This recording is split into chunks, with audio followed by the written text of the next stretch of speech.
Sebab tu diajar oleh ulama, tuan-tuan, dalam kita nak buat ibadat apa-apa pun dalam hidup, anggap ibadat itu adalah ibadah yang terakhir yang kita lakukan.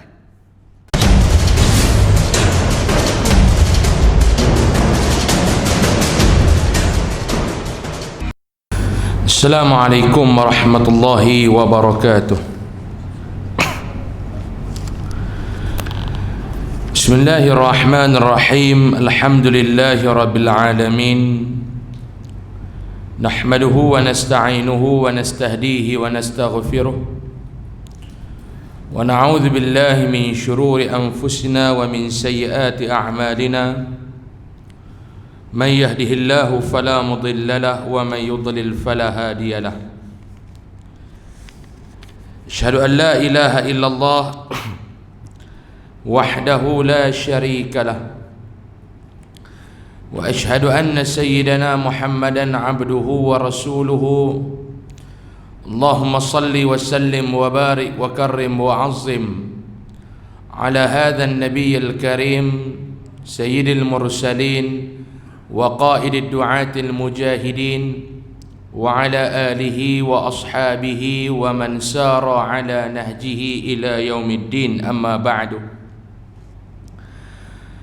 Qala Allah subhanahu wa ta'ala fi muhkami tanzil, a'udzu billahi minasy syaithanir rajim. Ahasiban nasu an yutraku an yaqulu amanna wa hum la yuftanun. Shadaqallahul azim. Muslimin dan muslimat, ibu-ibu dan bapak-bapak yang dirahmati Allah subhanahu wa ta'ala, pertama sekali, marilah sama-sama kita memanjatkan setinggi-tinggi rasa kesyukuran yang tidak terhingga kehadrat Allah subhanahu wa ta'ala kerana dengan izin dan limpah kurnianya pada malam ini Allah ta'ala memilih kita untuk berada di dalam rumah Allah ini. Bismillahirrahmanirrahim.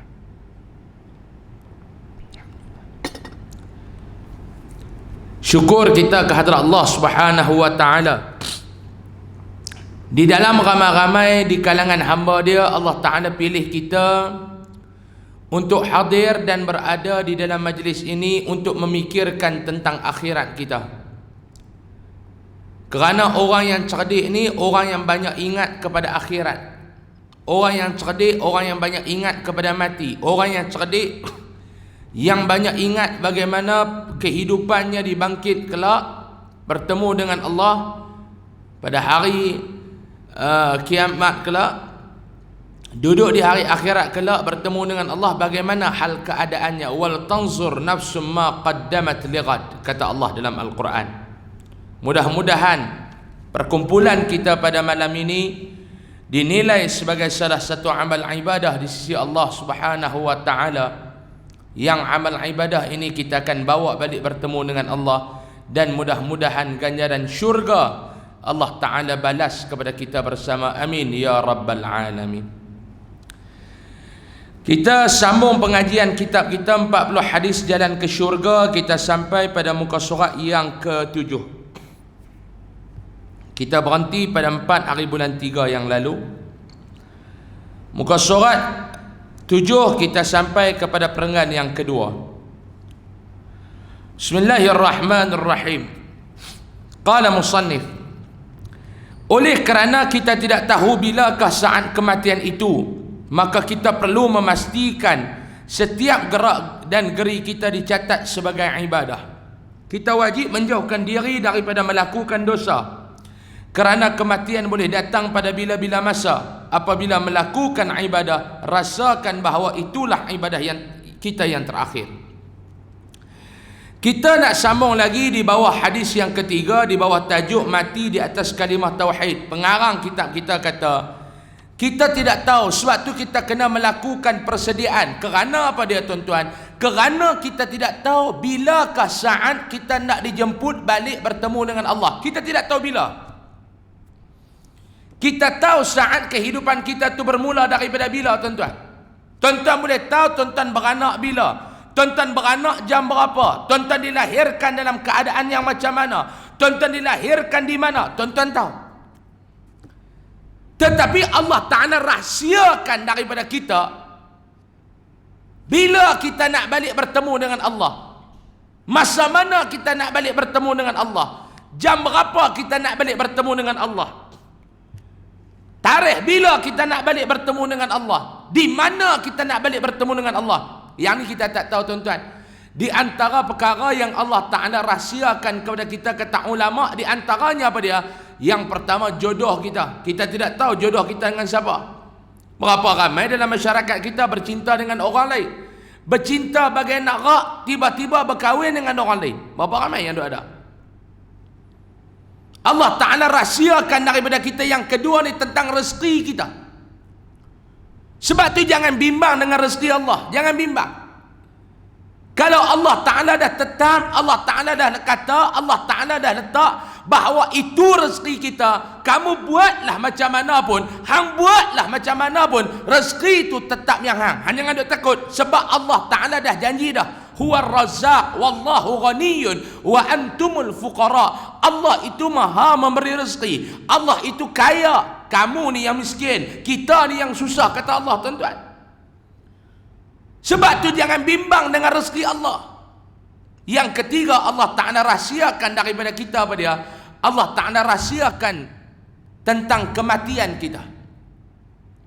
Sebab tu kalau pakat-pakat tahu nak mati bila, tuan-tuan, penuh masjid, ketat masjid malam ni, tuan-tuan. Kalau kita tahu nak mati bila, buka-buka handphone, tengok satu aplikasi tarikh kematian, scan-scan, tengok mati, nak mati minggu depan. Dia penuh masjid ni, tuan-tuan. Dia tak kira dah COVID ke apa kan. Sebab tak tahu nak mati bila lah yang orang lengah-lengah dalam melakukan amal ibadah. Sebab tak tahu nak mati bila lah orang yang buat lebih kurang dengan akhirat ni. Tetapi kata ulama, walaupun Allah rahsiakan daripada kita saat kematian, bagaimana kita nak mati, di mana, tarikh bila kita nak mati, masa mana kita nak mati, di mana kita nak mati, Allah Ta'ala rahsia. Tetapi Allah Ta'ala bagi peluang kepada kita, apa dia? Menentukan cara dan hal keadaan kematian kita tu macam mana. Yang ni Allah Ta'ala bagi kat kita. Kita boleh tentu sama ada kita nak mati dalam keadaan husnul khatimah ataupun kita nak mati dalam keadaan su'ul khatimah. Yang ni Allah Ta'ala bagi kepada kita. Sebab tu Allah Ta'ala, ulama ajak kepada kita agar minta kepada Allah Ta'ala, Allahumma khtim lana bi husnil khatimah wa la takhtim alaina bi su'il khatimah.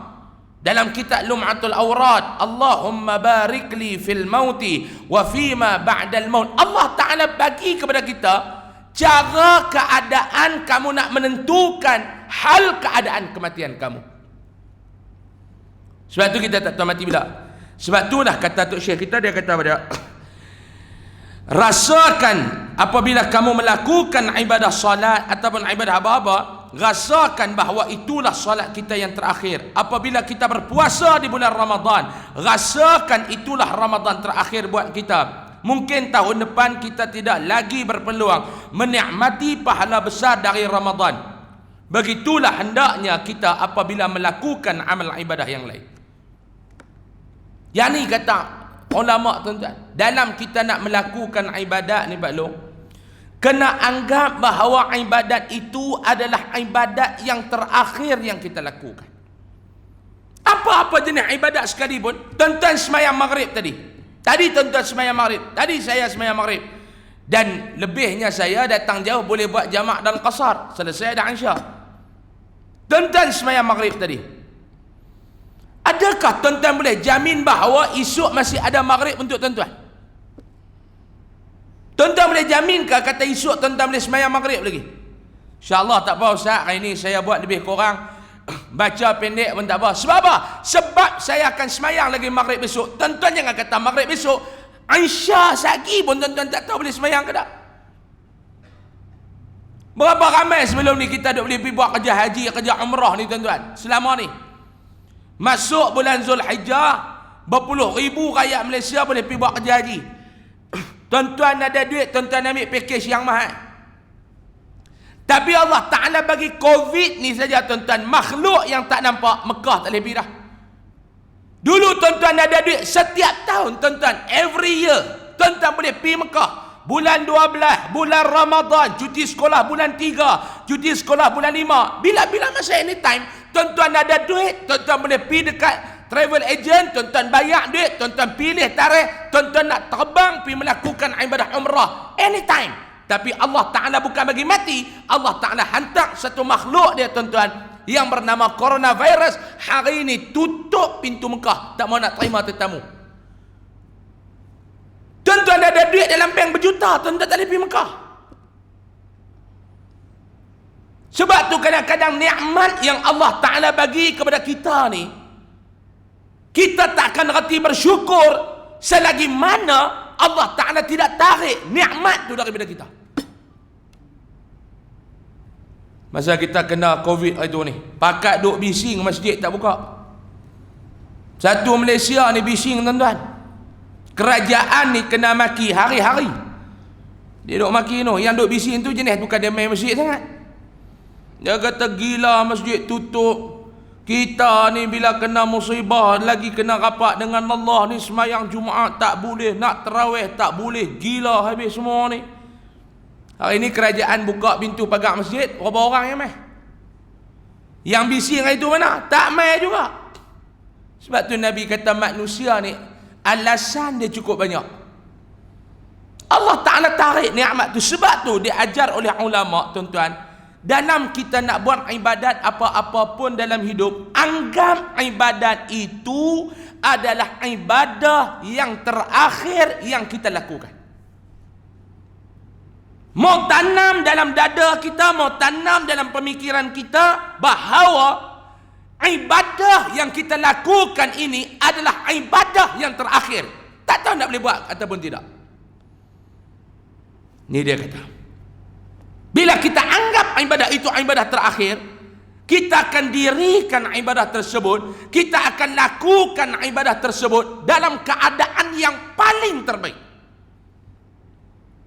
Kalau kita anggap maghrib kita tadi maghrib yang terakhir, kita akan dirikan solat tadi dengan keadaan yang paling sempurna, yang paling terbaik dalam hidup kita.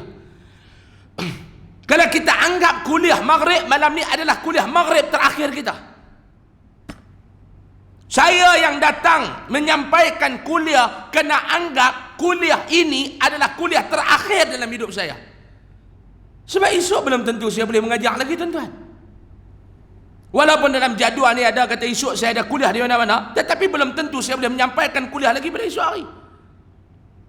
Tuan-tuan yang datang masjid malam ni, tuan-tuan kena anggap, mungkinkah, adakah ini adalah kuliah dan kedatangan aku di masjid untuk kali yang terakhir. Sebab tu kadang-kadang tulul amal ini, panjang angan-angan ni tuan-tuan, menjadikan kita ni tergendala di dalam melakukan ibadah kepada Allah. Sebab apa? Angan-angan tu panjang. Sebab tu dia kata kena jaga. Kita juga mestilah rajin beristighfar, berselawat ke atas Nabi SAW dan berzikir kepada Allah Ta'ala. Benar rajin. Dia kata 3 amalan ni kena rajin hari-hari buat. Yang pertama pada istighfar.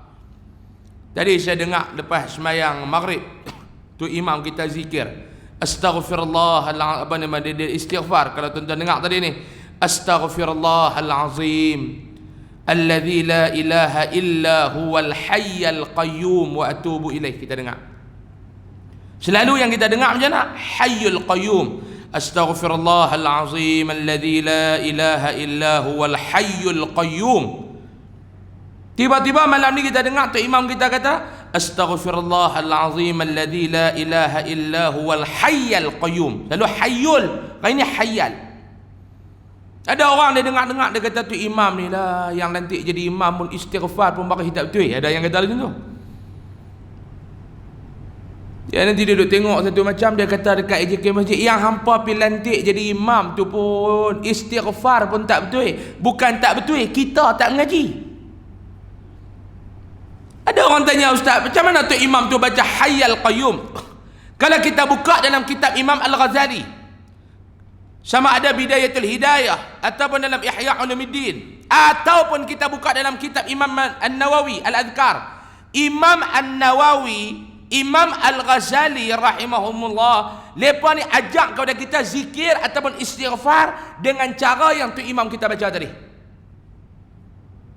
Imam Ghazali ajak lafaz yang paling masyhur. Imam Ghazali kata, Imam Nawawi kata, astaghfirullahal azim alladzi la ilaha illa huwal hayyul qayyum. Tu imam kita baca tadi, dia ada rujukan tak? Ada. Dalam kitab mana? Kitab Imam Ghazali. Dalam kitab mana? Dalam kitab Imam Nawawi. Dan kita kena biasa, pasal para alim ulama ajar kita dengan lafaz yang tu. Dia pandangan yang lebih masyhur, pandangan yang lebih kuat, pandangan yang lebih banyak. Hayyul qayyum. Tapi kalau saya nak sebut juga ustaz, saya tak mau sebut Hayyul Qayyum, saya nak sebut Hayyul Qayyum, boleh tak? Boleh, tak salah. Cuma kalau kita dah tahu yang ni yang lebih kuat, bacalah Hayyul Qayyum. Oh, saya tak faham ustaz. Macam ni lah tuan-tuan. Tuan-tuan duduk di masjid, tiba-tiba tu imam kita dia pergi tukar dah baca Fatihah. Kita duk baca ihdinas siratal mustaqim. Dia mai baca pula satu tu imam, ihdinas siratal mustaqim. Dia duduk belakang, dia kata pelik-pelik tu imam muda ni. Fatihah membaca tak betul. Bukan tak betul, ada riwayat kata ihdinas sirat. Tetapi pandangan yang lebih kuat, pandangan yang lebih masyhur ihdinas sirat. Sebab tu kita baca ihdinas sirat. Hayyul Qayyum dengan Hayyul Qayyum yang mana lebih kuat? Hayyul Qayyum. Nak baca Hayyul Qayyum salah tak? Tak salah. Tetapi Hayyul Qayyum lebih kuat daripada Hayyul Qayyum. Dah kita mengaji, dah kita tahu, kita tukarlah Hayyul Qayyum. Sebab tu jangan kita ni secepat ataupun semudahnya nak label, ha ni tak betul, ha ni tak betul. Kadang-kadang bukan tak betul, kita ni tak mengaji. Tukar. Tak mau tukar tak apa dah ustaz. Tak apa. Tapi lebih baik kita tukar sebab kita dah mengaji. Astaghfirullahal azim alladzi la ilaha illa huwal hayyul qayyum. Dia kata hayyul kah hayyul, aku tetap hayyul ikut suka hang. Terang-terang dah. Jadi orang Melayu ni macam duk kata dia payah nak berubah tuan-tuan. Bukan nak suruh berubah amalan, nak suruh berubah tempat duduk kuliah pun payah berubah. Dia kata dah, aku ni daripada mula aku pencen tahun 96 sampai tahun ni 2020, aku tiang ni lah aku duduk kalau dengar kuliah. Ustaz kata mai depan sikit tukar tiang. Dia kata dah ustaz, istiqamah tiang ni, dia kata. Payah yang kata orang Melayu ni kadang-kadang nak ajak berubah. Cuma nak cerita sebagai ilmu, sebagai satu knowledge baru kepada kita. Ni Tok Syekh kita kata kena banyakkan apa dia? Istighfar yang pertama dia kata berselawat kepada Nabi SAW. Ni amalan kedua. Kena tuan-tuan, yang ni yang kita duk bagi tahu ni, yang kita duk cerita ni, kena buat. Sebab tu dalam kitab Tanbihul Ghafilin, Imam Abu Laith As-Samarqandi rahimahullahu ta'ala, dia kata apa dia? Yang ni satu ilmu untuk tuan-tuan ni. Kata Imam Abu Laith, siapa yang menjaga dan mengingati setiap hari 7 kalimah. Imam Abu Laith kata siapa yang setiap hari dia duduk ingat, makna apa dia duduk ingat, dia duduk sebut 7 kalimah ni. 7 kalimah ni. Maka orang tu sangat mulia di sisi Allah, sangat mulia di sisi malaikat, dan Allah akan ampun segala dosa dia walaupun dosa tersebut sebanyak buih di lautan. Dan dia ni Allah Ta'ala akan anugerahkan rasa nikmatnya dalam melakukan ketaatan. Dan dia ni akan dihidup ataupun dimatikan dalam keadaan yang paling cantik. Hidup dalam keadaan yang paling baik, mati pun dalam keadaan yang paling baik. Siapa dia orang ni tuan-tuan? Adakah orang ni di kalangan orang Arab? Tak. Di kalangan hamba Allah, sesiapa saja yang dia jaga 7 kalimah ni. Allah Ta'ala, Nabi Abang, Imam Abu Laith beritahu. Balik ni, mulai daripada malam ni sampai mati, tolong jaga kalimah ni. 7 kalimah ya, bukan banyak pun. 7 kalimah kena amalkan. Saya ulang balik. Abu Laith, Imam Abu Laith As-Samarqandi, dia ni karang kitab ni tuan-tuan. Kitab dia yang tuan-tuan pun boleh baca, dan terjemahan dalam bahasa Melayu pun dia punya berselerak di pasaran tu ada. Tuan-tuan balik beli kitab ni 3-40 ringgit, letak di rumah. Nama kitab tu apa dia? Tanbihul Ghafilin. Peringatan bagi orang yang ghafilin, yang lalai. Orang Penang dia duk guna lah ghafla jingga, dia duk panggil tu. Ghafla jihang ni betul-betul ghafla jingga. Ghafla ni dia daripada perkataan ghafla. Kitab yang dia tulis tu pun Tanbihul Ghafilin. Peringatan bagi orang yang lalai. Dia karang dalam kitab tu, dia letak satu bab, dia kata apa dia? Dia cerita, dia kata, siapa yang dalam hidup dia seharian, every day, setiap hari ni, dia jaga 7 kalimah ni. Ada 7 kalimah ni dia jaga. Orang ni, kata Imam Abu Lais, di sisi Allah, di sisi malaikat, cukup mulia dia ni. Di sisi Allah, di sisi malaikat, orang ni cukup mulia. Dan dia ni pula, kata Imam Abu Lais, Allah akan ampun dosa dia walaupun dosa dia ni sebanyak buih di lautan, dan dia ni pula akan diberikan kenikmatan dalam merasakan nikmatnya taat, hidup dan mati. Hebat orang ni, hebat. 7 kalimah tu apa dia? Yang pertama, kata Imam Abu Lais, orang ni dia nak buat apa setiap hari, setiap perilaku dia, dia mulakan dengan Bismillahirrahmanirrahim. Ni yang pertama.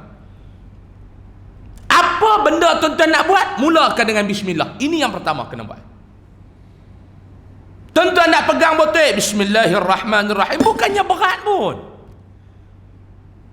Tuan-tuan nak start kereta, nak keluar daripada rumah, Bismillahirrahmanirrahim. Nak pakai kasut, Bismillahirrahmanirrahim. Jadikan amalan. Nak pegang telefon, Bismillahirrahmanirrahim. Apa pun.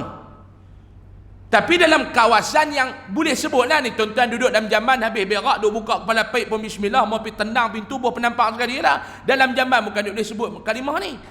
Ni dalam hidup nak pakai baju, Bismillah. Nak pasang butang baju, Bismillah. Apa pun kata dia, hang nak buat apa pun, benda yang hang kena sebut dalam setiap perilaku hang, mulakan perilaku kamu dengan membaca basmalah, Bismillahirrahmanirrahim. Ni yang pertama. Yang kedua, kata Abu Lais, Imam Abu Lais, yang tadi dia kata apa dia, nak buat apa, mulakan dengan Bismillah. Yang kedua, selesai dalam melakukan urusan kamu, ucaplah Alhamdulillah. Apa pun, mulakan dengan Bismillah, habis Bismillah, selesai buat kerja, Alhamdulillah.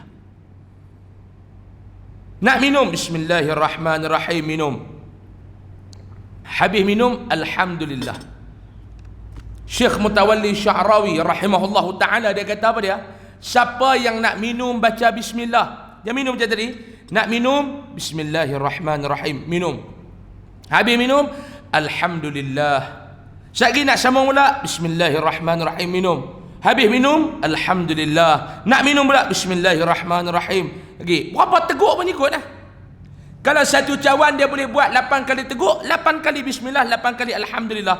Orang yang buat macam ni, kata Syekh Mutawalli Sya'rawi, Allah cabut dalam diri dia apa dia? Perasaan suka dalam melakukan maksiat, teringin nak buat maksiat, rasa nak buat maksiat, Allah Ta'ala cabut dalam diri dia. Tu kata Syekh Mutawalli Sya'rawi. Mula apa lu? Mula. Kita ni umur pun dah bertambah, rambut pun daripada hitam jadi putih, janggut pun daripada hitam jadi putih, kena mula buat. Yang mana muda-muda, start daripada muda buat. Mudah, bukan bah. Yang ketiga, dia kata apa dia? Jika duk cakap ni, dalam dia duk cakap ni, lidah dia ada terlajak dalam kata apa-apa, ataupun tindak tanduk dia ni buat benda-benda yang Allah Ta'ala murka. Dia duk sembang di kedai ke, duk sembang di rumah ke, duk sembang di pejabat ke, tiba-tiba lidah ni terlajak dia bercakap benda yang Allah Ta'ala tak suka. Tangan ni dia duk buat, dia terlajak pergi buat benda yang Allah Ta'ala tak suka. Kaki ni duk berjalan, dia terlajak pergi buat benda yang Allah Ta'ala tak suka. Orang yang macam ni, kata Imam Abu Lais As-Samarqandi rahimahullahu ta'ala, dia kata apa dia? Bila dia terlajak melakukan sesuatu perbuatan ke arah benda yang Allah Ta'ala murka, cepat-cepatlah ucapkan Astaghfirullahalazim, alladzi la ilaha illa huwal hayyul qayyum wa atubu ilaih. Terus beristighfar. Dalam dia duk buat ni, tiba-tiba dia terlajak duk buat. Duk semang, tata dia duk pergi mengumpat orang tu, dia duk pergi mengumpat orang ni, dia pergi kata dekat orang tu, dia duk pergi kata kat orang ni, segera beristighfar. Itu yang ketiga.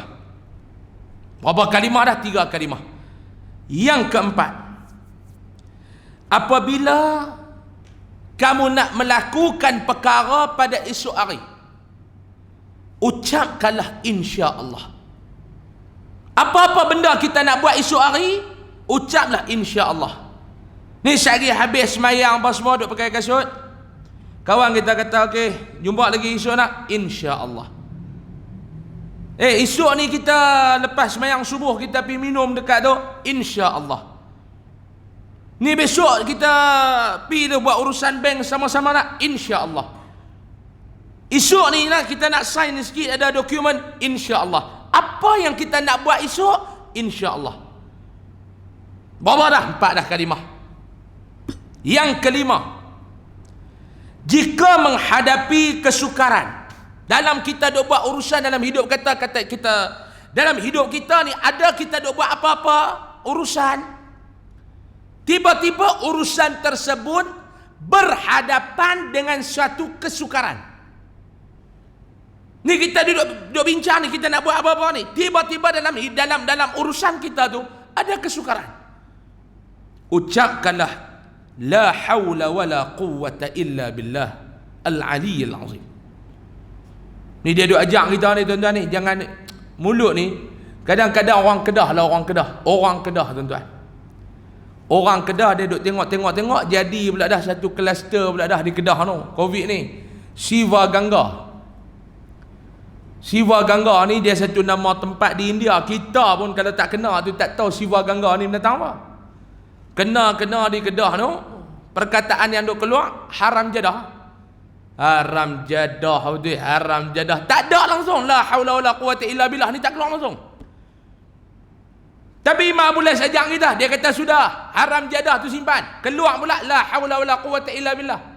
Nak buat apa dia kata? La haula wala quwwata illa billah. Kita sebut juga la haula wala ni waktu mana tuan-tuan? Waktu marah. Cari kunci tak jumpa. La haula wala quwwata illa billah. Dia letak dekat mana? Dia marah. Tukar balik tune. La haula wala quwwata illa billah. Tidak ada daya upaya apa yang kita boleh buat. Kita tidak ada kekuatan apa, kita tidak ada apa-apa, melainkan apa-apa yang kita dapat ni tuan-tuan, minallah, semuanya datang daripada Allah Subhanahu wa taala. Keluar sekejap lagi cari kasut selipar, hilang, tak jumpa. Selipar tu baru beli kemarin lah. Minggu lepas hilang dah di masjid ni juga. Beli kemarin RM49 9 kupang. Jenama bata. Dulu dia bawa jenama lain, dia kata aku beli bata, tengok nak hilang tak hilang, berat ni bata. Hilang pula malam ni. Keluar la haula wala quwwata illa billah, hilang pula kasut aku. Cuba tengok tuan-tuan, cuba. Ni yang duk cakap ni pun tak boleh nak buat lagi, nak cuba malam ni. Ni yang duk mengajar tuan-tuan yang duduk dekat meja ni pun tak tentu boleh buat lagi, nak balik cuba malam ni tengok. Ni 7 kalimah. Yang keenam, bila kamu ditimpa sebarang musibah, ucapkanlah inna lillahi wa inna ilaihi raji'un. Apa jenis musibah sekalipun. Inna lillahi ni tuan-tuan kita dah pakai dah. Pakai di mana? Waktu kematian. Dengar satu orang meninggal, inna lillahi wa inna ilaihi raji'un. Kita duk mengaji ni, ustaz-ustaz duk bagi tahu, bukan kata mati. Kalau jatuh, kalau sakit, inna lillahi wa inna ilaihi raji'un. Kita duk belajar dah. Walaupun kawan-kawan ni kadang-kadang kita sebut innalillah, dia kata tak mati lagi. Kita dengar satu kawan kita kata, minta maaf lah, saya kemarin duk cadang nak main lah, tapi ya Allah, Allah Ta'ala uji saya. Ayo jadi macam mana? Naik motor petang kemarin, accident, innalillah wa inna ilaihi raji'un. Kita duk ngaji dah. Malam ni Imam Abu Lais kata bukan sekadar accident, bukan sekadar kemalangan, sebarang jenis musibah yang kena pada diri kamu, ucaplah inna lillahi wa inna ilaihi raji'un. Ucap inna lillah. Isteri telefon, Abang, ya, abang duduk mana ni? Baru habis sembahyang Isya malam ni. Abang, balik cepat abang di rumah kita. Sebab apa? Pencuri masuk, dia curi ni. Inna lillahi wa inna ilaihi raji'un. Sebarang bentuk musibah yang kena ni, sebut inna lillahi wa inna ilaihi raji'un. Serah balik benda ni kepada Allah, tuan-tuan. Ni macam kita duk kena Covid ni, tuan-tuan. Satu benda kita tak pernah fikir.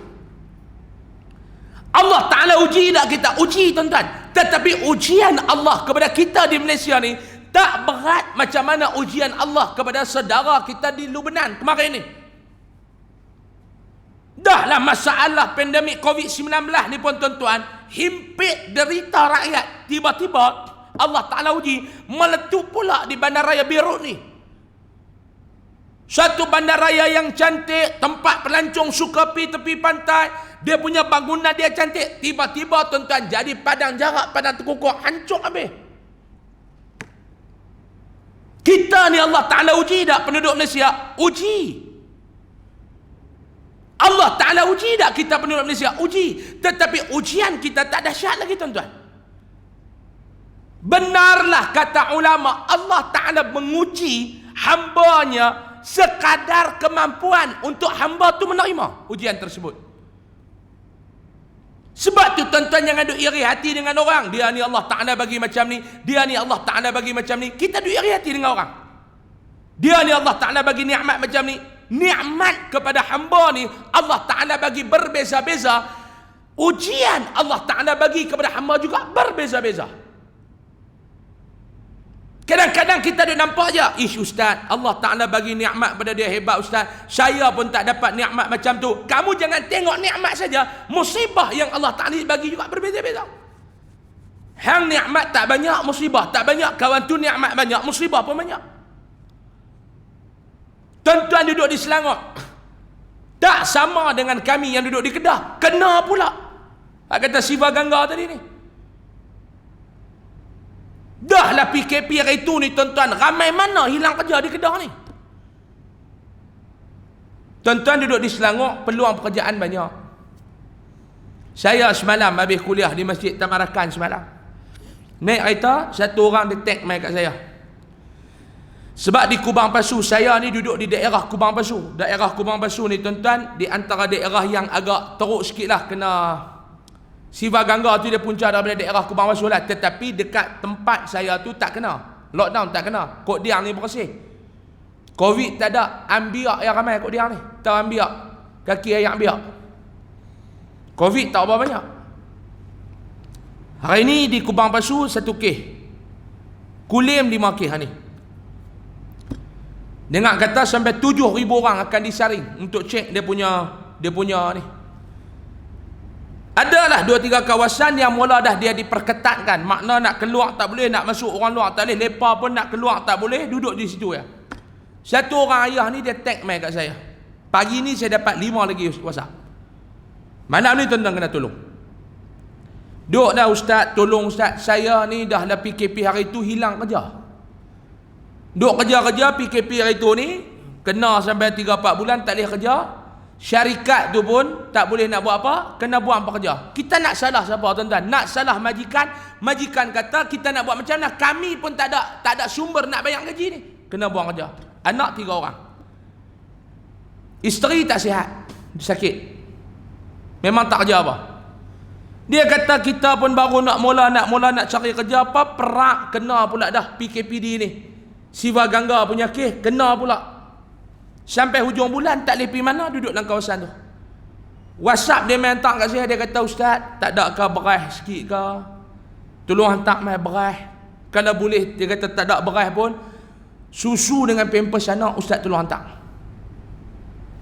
Ni tuan-tuan di kampung tu duduk kena PKPD tu. Tuan-tuan duduk di Selangor boleh main kuliah macam biasa. Tuan-tuan duduk di Selangor, tuan-tuan boleh pergi kerja macam biasa. Tuan-tuan dah boleh berniaga macam biasa. Nu yang kena ujian musibah lagi tu. Inna lillahi wa inna ilaihi raji'un. Saya pergi jumpa masa PKP itu, tuan-tuan, saya keluar pergi bagi bantuan ni pasal ramai yang tak ada makan.